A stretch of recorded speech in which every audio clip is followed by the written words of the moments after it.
penegak hukum harus direformasi. Di DKI Jakarta yang paling miris, beras bertonton yang nilainya katanya sampai triliunan itu ditimbun sejak 2020 oleh orang-orangnya Anies Baswedan. Kok KPK nggak berani nangkep? Padahal buktinya kuat banget.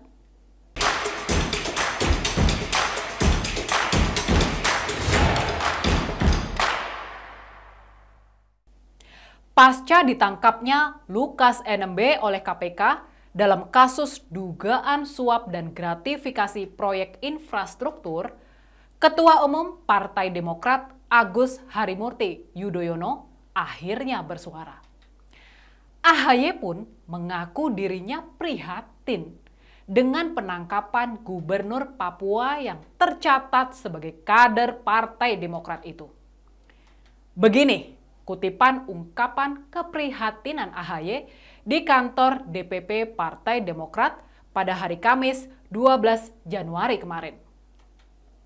Sejak awal, kami ingin meyakinkan setiap orang, setiap warga negara memiliki hak mencari keadilan untuk negerinya sendiri. Oleh karena itu, kami juga memberikan ruang itu kepada Lukas NMB. Kita tentu prihatin dan sekaligus memberikan doa dan support. Apa maksud AHY soal mencari keadilan ini? Kami ingin meyakinkan setiap orang, setiap warga negara memiliki hak untuk mencari keadilan di negerinya sendiri. Oleh karena itu, kami juga memberikan ruang itu kepada Bapak Lukas NMB. Kita tentu prihatin dan sekaligus memberikan doa dan support. Apakah di mata AHY ini Lukas NMB tak bersalah sehingga perlu mencari keadilan atas kasus hukumnya? Memberikan doa? Oke, kita doakan agar semuanya terkuak dan pelaku diberi hukuman setimpal jika nantinya dinyatakan bersalah. Seharusnya, begitu kan Mas AHY? Sementara itu, terkait kesehatan NMB yang tampaknya mendadak terganggu usai dugaan korupsi ini menimpanya, AHY juga berujar seperti ini. Pertama, kita berharap Lukas NMB diberikan kesehatan karena beliau juga akhir-akhir ini mengalami sakit.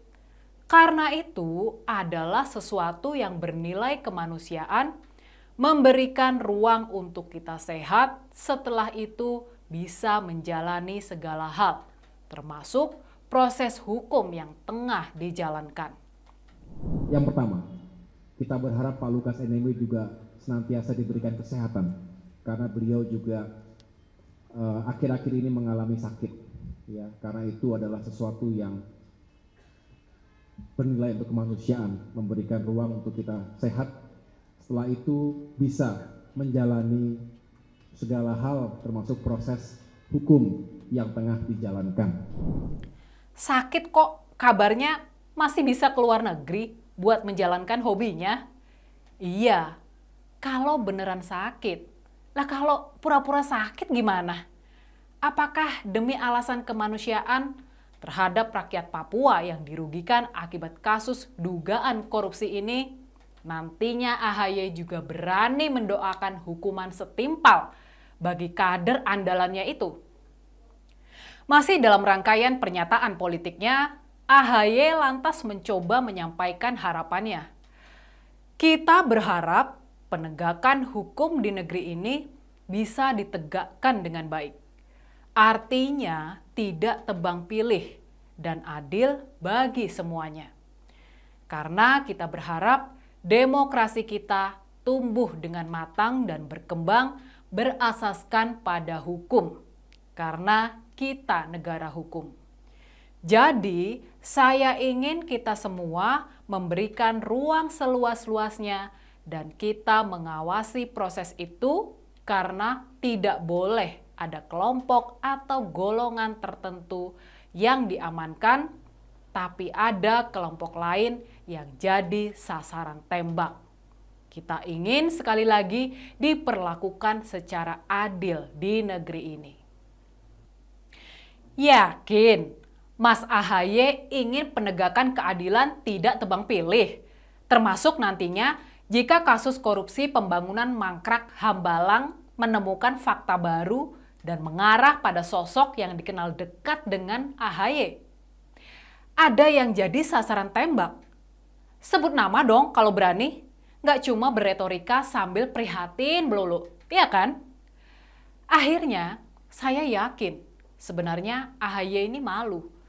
Sekaligus terpukul karena baru mengawali tahun 2023 saja sudah ada berita prestasi kadernya yang berurusan dengan hukum.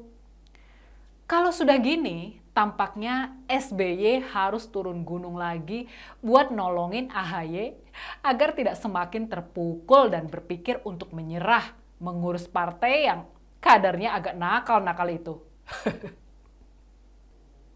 Berbulan-bulan Lukas NMB menolak diperiksa oleh KPK.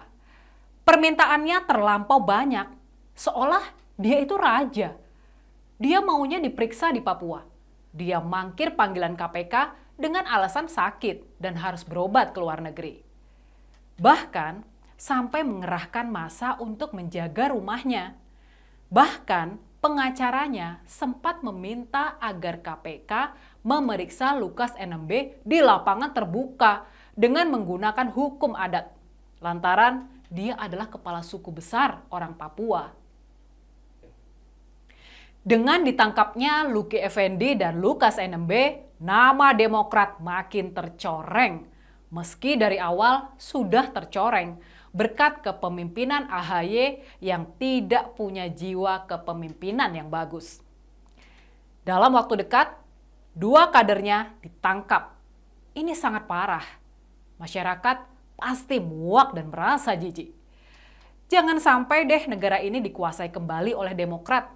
Isinya sebagian adalah orang-orang yang banyak masalah. Buat Demokrat, silahkan renungi dan ratapi nasib ini. Asalkan jangan bikin tudingan sampah bahwa pemerintah sengaja mengincar kader Demokrat. Salah adalah salah. Semua adalah sama di mata hukum. Jangan playing victim dengan melempar tuduhan yang tidak bertanggung jawab. Kalau melihat penangkapan Lukas NMB kemarin, sikap yang ditunjukkan pihak tersangka koruptor Lukas NMB, baik dari keluarganya, pengacaranya, dan dokter pribadinya, adalah sikap yang mencerminkan betapa koruptor itu terkesan dilayani oleh penegak hukum. Dari sini, saya menyimpulkan bahwa pemberantasan korupsi di Indonesia masih miris. Penegak hukum masih takut. Jadi, reformasi di KPK masih dibutuhkan. Terbuangnya Novel Baswedan dan Febri Diansyah dari KPK masih nggak cukup membuat KPK mengusut berbagai dugaan korupsi yang dilakukan si Gubernur itu. Penegak hukum harus direformasi. Di DKI Jakarta yang paling miris, beras bertonton yang nilainya katanya sampai triliunan itu ditimbun sejak 2020 oleh orang-orangnya Anies Baswedan. Kok KPK nggak berani nangkep? Padahal buktinya kuat banget. Buktinya segudang, literally segudang bro. KPK sama yang jauh di Papua sana berani. Tapi sama yang nggak sampai sejam perjalanan untuk barang bukti segudang, kok kelihatan pura-pura nggak lihat dan nggak dengar? Itu pura-pura atau bagaimana?